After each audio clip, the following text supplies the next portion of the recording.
Okay, well this is quite interesting. It's a beautiful day outside and we're charging about 580 watts, about 22 amps or thereabouts. But when we have a look at the battery monitor, it says we're only charging it just under 7 amps. And where's all the other amps going? Troubleshooting. Who loves troubleshooting?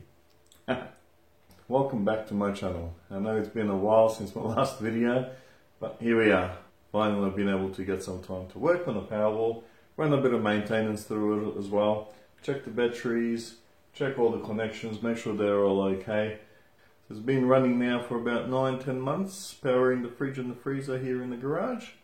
It's been doing really well, but I found a small little problem when it comes to charging. Let me rewind the video back a little bit and show you my findings. It's quite interesting and bizarre. Have a look. The first one for the top two batteries running as one complete main battery and the bottom three acting as the auxiliary battery. So currently it's set to both 1 and 2 to run on both of them.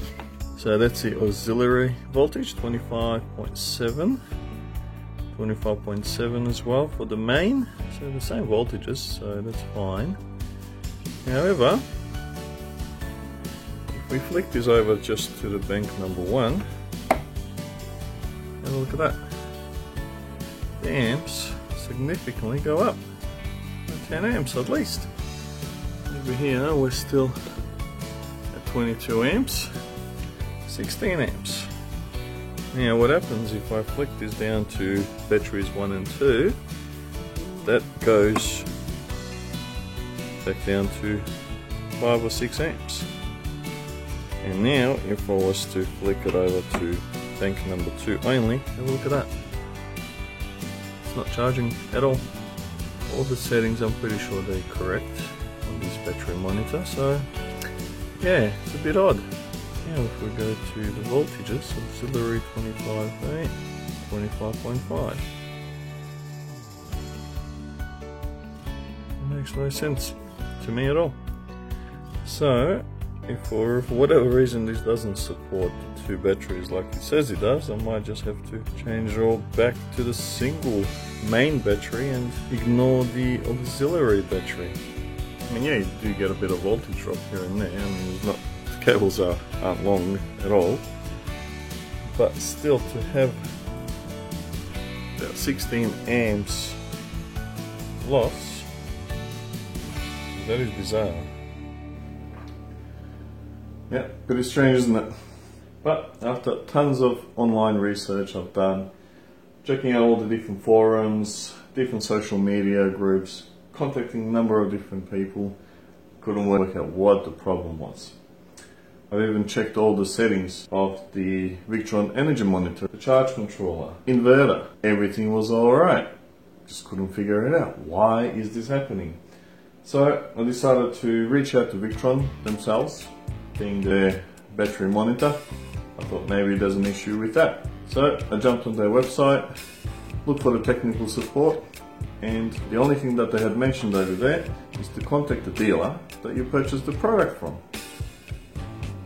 Okay, fair enough. So I sent an email to Energy Connections, and after a few emails back and forth and a couple of phone calls, we were finally able to work out what the problem is. It's quite simple too. Silly, I have to admit, it's my fault, but we learn as we go, true? So, it was just a simple matter of incorrect wiring. So firstly, the battery monitor is only designed to monitor one battery. If you've got 2 batteries you want to monitor, well then you need to get yourself another one. Yes, you can measure the voltage of the secondary battery, but you cannot charge it. And 2, the wiring was incorrect.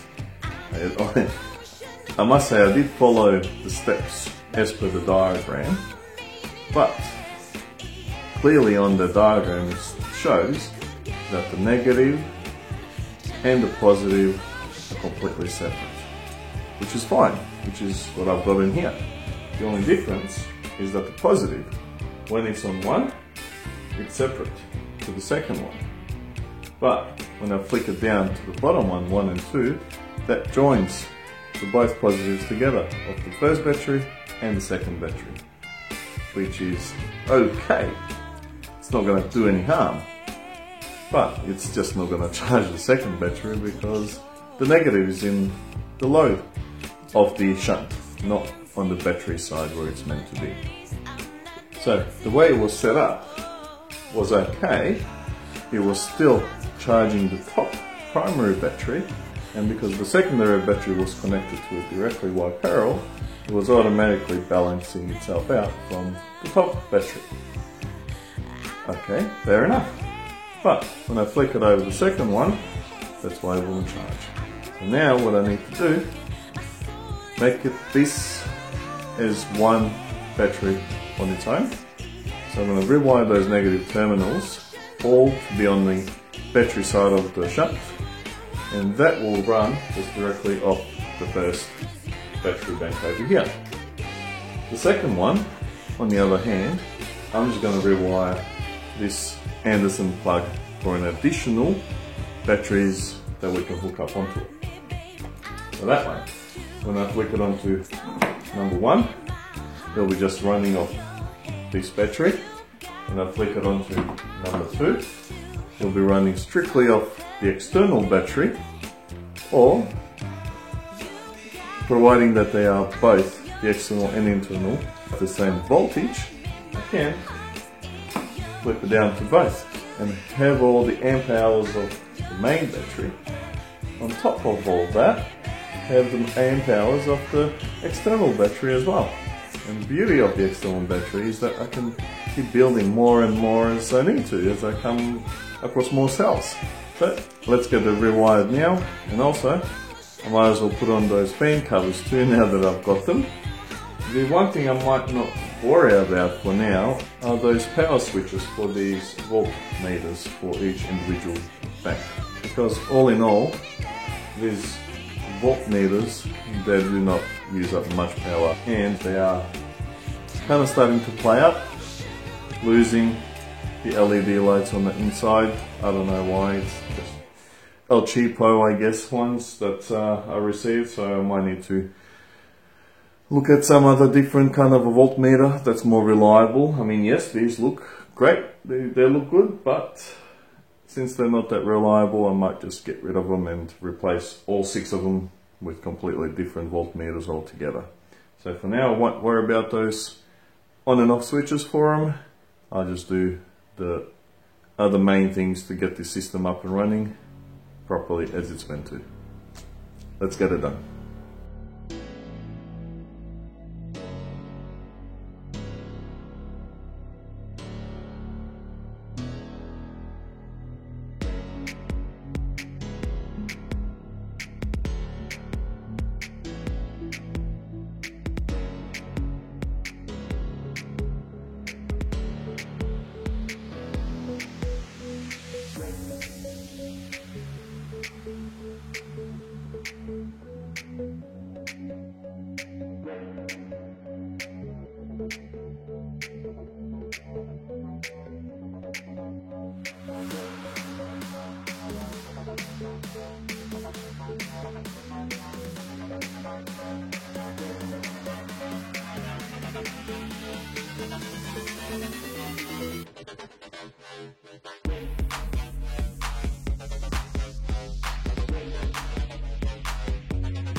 Okay, here we go. It's finally done. Let me take you through it. Alright, let's have a look inside. But before we do, have a look at this light that I finally received. I've ordered it on eBay. It comes with its own tripod as well. It extends up to 1.8 meters. It comes with 84 LED lights, and it powers off just a 5 volt mobile phone power adapter. Or you can simply just plug it into your mobile power bank. works just as well, as it's only using 1 to 2 amps, not much at all. Its maximum power is only 18 watts. If you want to know more about it, just let me know in the comments down below and I'll do a separate review later on. Okay, let's have a look inside then. So all of the 5 negative terminals of the battery banks are going into a single stud and then into the battery terminal of the shunt. And the reason why I had to do it this way is because all the 5 lugs would not allow me to button the shunt terminal properly and could have caused heat issues later on.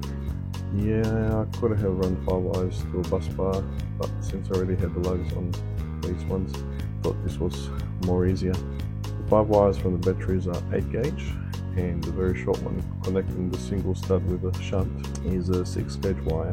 I'm not really expecting any heat issues as it shouldn't be drawing too much current, but I'll definitely keep my eye on it. Alright, now let's have a look at those covers.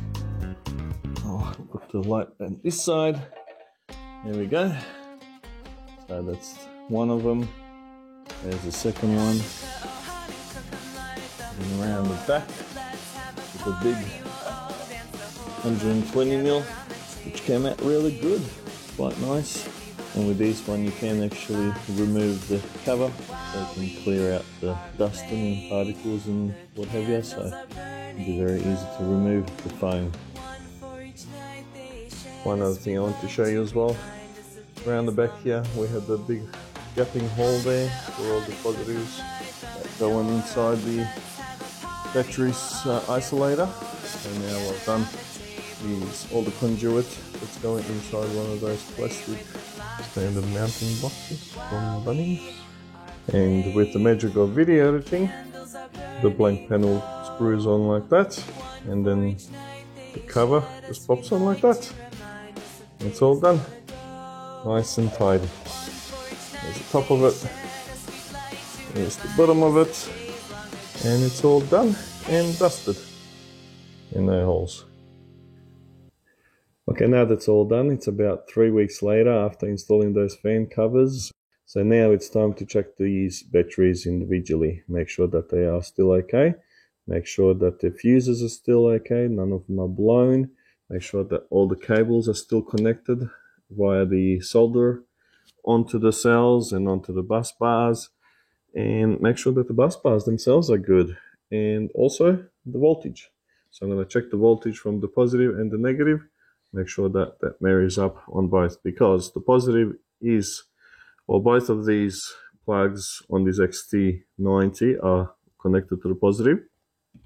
And this one here, it's got the negative, but one of them is going through the BMS, whereas the other one is going directly into the negative of the battery bank of the cell.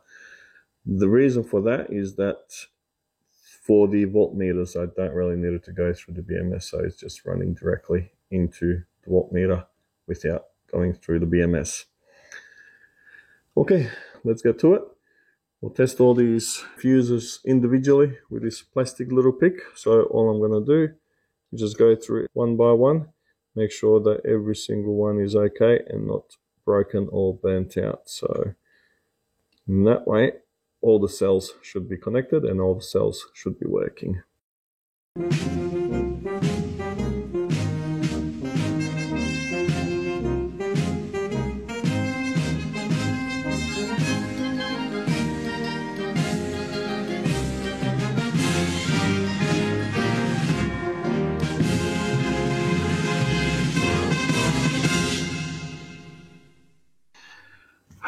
Tell you what, putting these handles was a really good idea.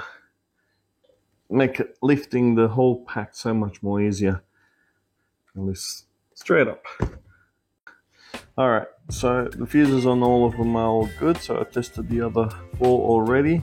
Here's the 5th one, which is all sweet.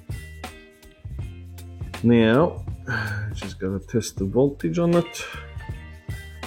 Make sure that's all good. This one's showing us 28.1, 28.1, which is same as all of them pretty much, so not a single one has lost any voltage. Excellent. Good. Alright, Now, one other thing that I was testing as well is each individual cell as well. So I did capture that earlier, but all I do is just stick this into the positive side, and then I go on each of the negative side with this one here. So that will give me each cell's voltage. So I've got 4 volts here, across the other side, got 8 volts there, and this side now 12. Now it doesn't really matter which one of these cells I go to, as long as it's within that series. All of these are running parallel, so it doesn't matter at all which one of these I connect to. So we got 16.1 on that one, this side 20.1, and go on this side again 24.1, and down this one 28.1. Perfect. Again 28.1, 28.1, and 28.1. Awesome. So that way I know that every single cell, it's got its own voltage of roughly about 4 volts. It's all balanced. The BMS is doing its job, balancing them all out. Okay, so one thing that I'm not really going to be worried about is the heat shrink. So I was going to wrap these in that blue heat shrink, but I'm really, well, for one, it's really hard to get in this size, and 2, if I do wrap it all up and seal it up, yes, it will look good, definitely, but unfortunately I won't be able to test the cells or the fuses in that case. So I've decided against it and leave them as they are. I mean, they are just going to be sitting inside that case anyway, full box. So they should be quite safe in there, and I don't see them tumbling over unless there's a really big earthquake, which doesn't really happen in Melbourne. So we should be good as it is. Yes, there are cables, you know, hanging here, there and everywhere, but it doesn't matter. I'm not too fussed about it. As long as they're all connected, all working, they're all soldered on properly, fuses are all attached, getting the right voltage, every single cell is balanced, so I'm good with that. Alright, well that is it. They're all tested perfectly fine, every single one of them, all 5 of them. So now it's time to put them back home where they belong. There we are. Oh, check this out as well. There's a little microphone that I ordered and received just a few days ago. So I'm just testing it out. Hopefully it's working well. Done a review on it already. I'll put a link to it up here. Have a look. Seems to be a pretty good microphone. Not too bad for $25 Australian dollars. And yeah, it took a little while to get here. It was from China, of course, but seems to be working quite well. All right, let's get back to it. All right. So first things first, before I start putting in the batteries in there, I'll definitely want to test it out with my portable power bank. So this is the one that I use for camping. It is a 24 volt as well. So this one will be a great test. Let's get it hooked up. All I need is just a wire that's got the Anderson plugs on both ends. I have created one here that I use for other things, so it's got little XT60 plugs which I join together, and all I need to do, connect it to this one that's turned to off at the moment, so you can easily connect it. This end goes in here. Voila. Alright, that's on. First things first, check all the connections, everything is good. So, what I definitely want to try and make sure is that the continuity is spot on and not crossed anywhere. We don't have the polarity.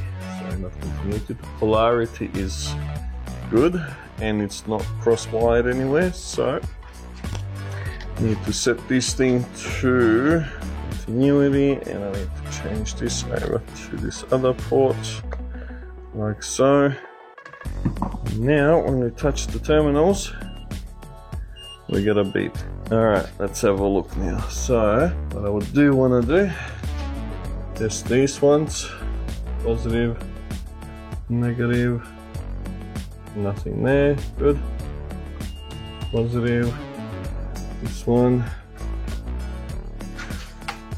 Funny when they tangle up. Alright, so we go from the positive, that's all good. Negative,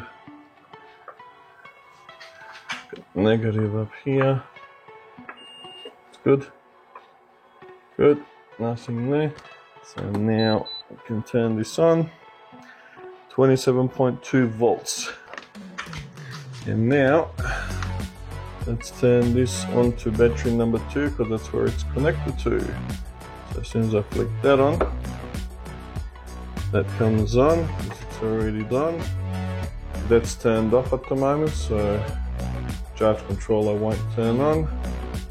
Let's say, flick that over.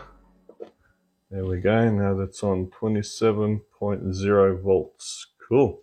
Alright, 12.2 volts. So if I was to flick that off, that's losing voltage and eventually goes out. Alright, cool. Now, if I was to flick this to off, charge control goes off. Number 1, nothing. It's not connected to 1 because number 1 now is connected only to the bottom ones there, not to the external batteries. If I do flick it down to 1 and 2, however, that's on, and it automatically turns on the battery monitor as well because that's running through the main battery. Alright, turn that back on. Let's give it 12.2 for the step down converter. Alright, sweet. And the main Victron Energy battery monitor, we only got the 1 battery now, so that's what we want. Alright, sweet. All is good. Oh yeah, even the, turn it back on, so I do want to test the inverter. So we got the negative there, good, good, alright, and then we got positive, positive, good, negative, negative, good, alright, working great. And start putting in those batteries now and get it up and running.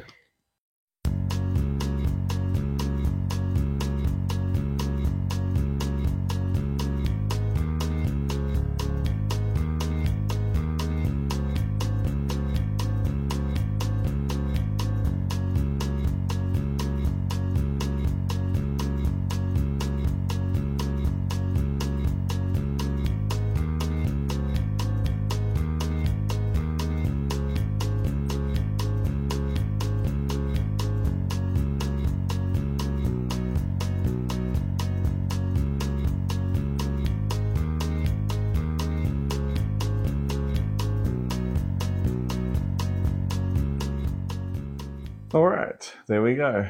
All 5 of them are inside. All connected and running. Let me flip the camera around.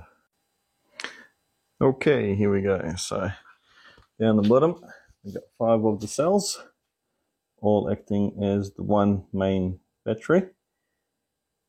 They're all currently still turned off. The circuit breakers are not connected, but if we move up here, we'll see that they all got their own voltage through the voltage meters, and they are roughly the same, all 27 volts.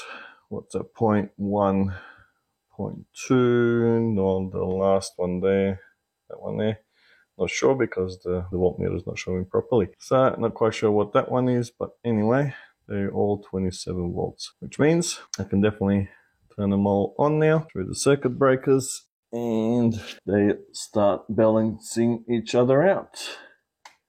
1, there we go, the battery monitor turned on as well. 2, 3, 4 and 5. There we go. And now they're all balancing each other out and should be all sweet. I'll let it sit like that overnight, and then tomorrow I'll hook up the solar panels and get it charged up, and then I can start testing it. So for now, I'll let it sit like that, get itself balanced out. The inverter is not running because the main battery isolator is still turned off. So that should be it for now. Okay, so I had this running all overnight and it's pretty much stabilized, balanced out. It's like all the cells are just about the same. So now, hello Bubby, it is time to put them all together.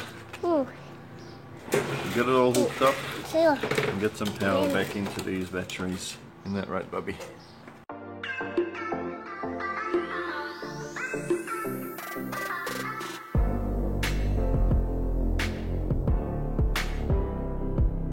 Hello guys, it is another beautiful day. Summer has finally arrived. Something like 26 degrees today. It's about time. I was a little bit slow in getting this weather, but it's here now, so time to pull out the solar panels and get them all hooked up.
So now that we got the battery turned on, we can flick on the DC isolator. There we go, voltage comes up straight away. These annoying flies here. So 75 volts coming through to the charge controller. There we go, it's flicked on and it's charging 22 volts, 0.08 of an amp, which will probably crank up a little bit, but we are not getting any sun on them at the moment, so they are all in the shade. So I'll fix them all up just before I finish, so that way they are much more on a better angle, not this high. This is good for winter. Obviously now we're in summer, so I'll need to lay them down flat a little bit more. And tomorrow we should get the sun on them, so they'll definitely crank up a bit higher. What are we on at the moment? Focus. There we go. About 50 watts, 1.8 amps. Alright, what have we got down here? 5.3 amps, a bit dusty, 27.5 volts, and it's currently discharging at 3.9 amps. So it's drawing more than what it's actually getting in. That's fine, that's cool. That should last us all night. 100 watts being discharged at the moment, 5 amp hours used up so far. So according to this, it should last for about 70 hours. Cool. I'm happy with that. Let that run overnight, and tomorrow morning it should be all good. So at the moment, both the fridges and the freezer are running on this battery system, as well as up the top here next to my Fronius inverter is a cabinet that I have Google Mini attached to as well. And inside it, all of this is now running off the battery bank. So what we got is a NBN modem router, LI Telus 24 port, PoE switch. I've got one access point, and there's another one in the study as well, providing me wireless internet the entire house. So there we go.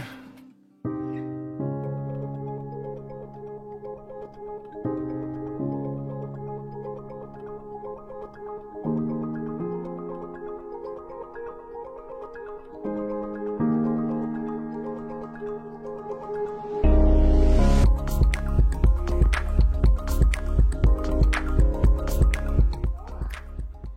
morning, guys. Another beautiful day here. About 32 degrees today, but at the moment it's about 22 or so. But sun is out, and look, panels are fully in the sun, and I've actually hooked up my other portable solar panels as well. Now, just to give it extra charge to the batteries, because they did get a bit low yesterday, the clouds were out, so we didn't get much sun at all. But let me show you what we're getting at the moment. I'll just close down this wall shutter.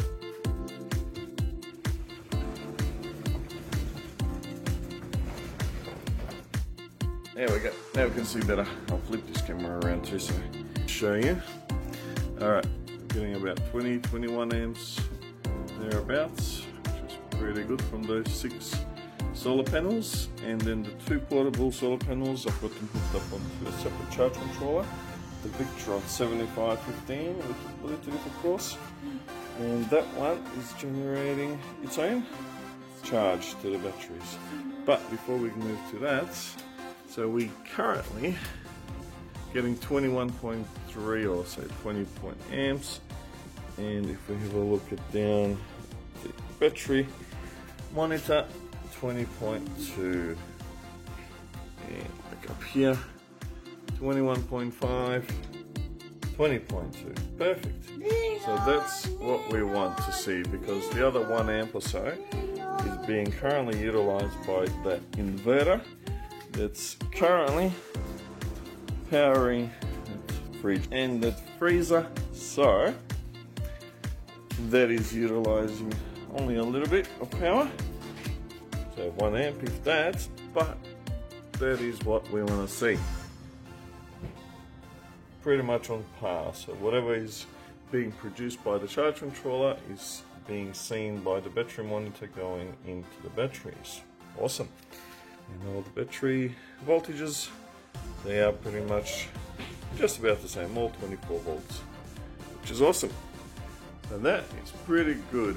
If I need to, I can always hook up the external camping solar panels as well, using obviously a separate charge controller because they are different voltage, so I do need to use my camping Victron 7515, and does the job beautifully. Now the way I've got that hooked up is, I'll just flick the camera.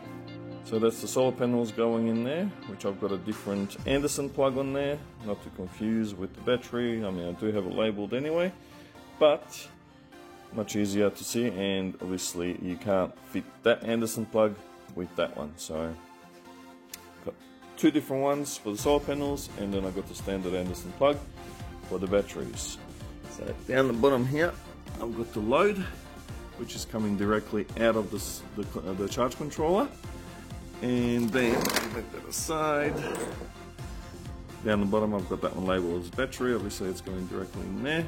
So instead of going to the camping battery, that lead now, using this little adapter that I've set up with the XT60 connector and 10 gauge wire, is going directly into that secondary slot, which is running into battery bank number 2.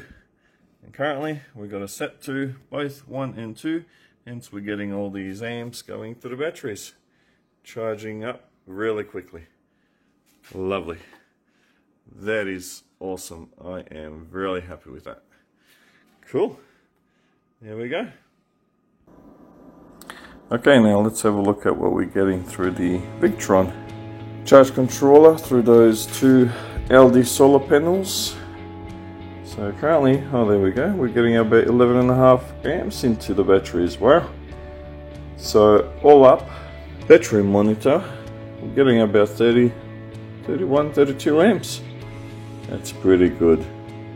So I've designed this battery bank for 40 amp maximum to be charged or discharged, with the circuit breakers being at 40 amps. Obviously the cabling that's used is much more higher rating than 40 amps, so that's not an issue. If anything should happen, the circuit breakers would flick off first before anything.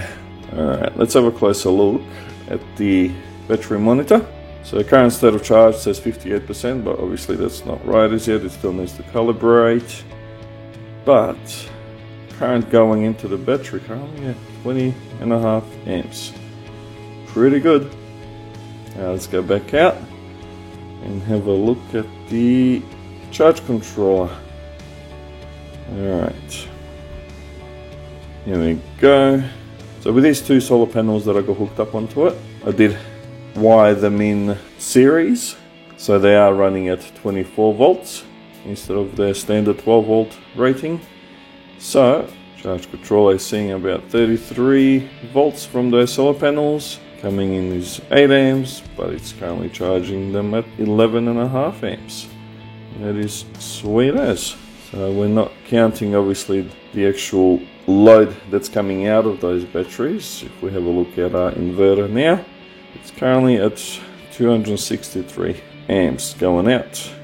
And current battery state says 24.7 volts. Lovely, that is good. Okay, I'll show you the batteries as well. Hopefully it'll be enough light. Actually, you know what? I do have light. I'll just have to flick this on. Get our 12 volt going. And then I can turn the cabin lights on. And voila.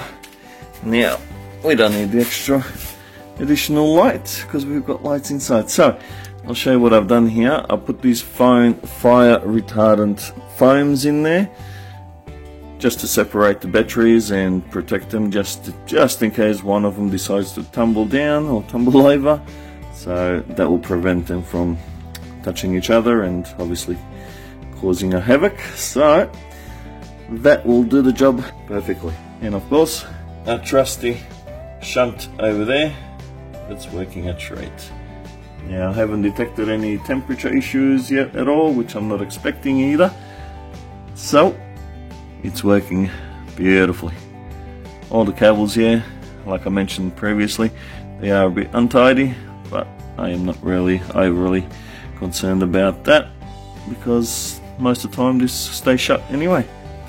That is that. Alright, well there we go. That pretty much covers it all. All the maintenance, all the checking through all the fuses and all the cabling, all the lugs and pretty much the whole entire system I went through. I didn't document it all on the camera, but it's all been checked, it's all working perfectly well, and I am stoked. So the other thing too, of course, yeah, the extra power. If I find that there isn't enough sun to generate enough power through the 6 solar panels that I've got hooked up onto it, then I can always add the additional 2 solar panels for my camping into the Victron charge controller, crank up the charging with that. So, awesome. Alright, well that pretty much concludes this video. Thank you for watching, hope you enjoy it. Hit that like button and be sure to subscribe if you haven't already. It doesn't cost you anything, but definitely helps me out. So hit the subscribe button and also the bell icon so you can be notified when the new video comes out. That'll be great. Thank you. All the other ones already have subscribed. Awesome, thank you, love it. Thank you very much. Enjoy the day. Take care out there. It's still not safe, but you know we gotta be cautious. So stay safe, enjoy the day, and a big thank you to Stephen Phillips from Connections Australia again for pointing out the most obvious to me. But yeah, it was great to work with you and good to meet you. Thanks, mate. Have a great day and a fantastic new year. All the best. Cheers. Thank you.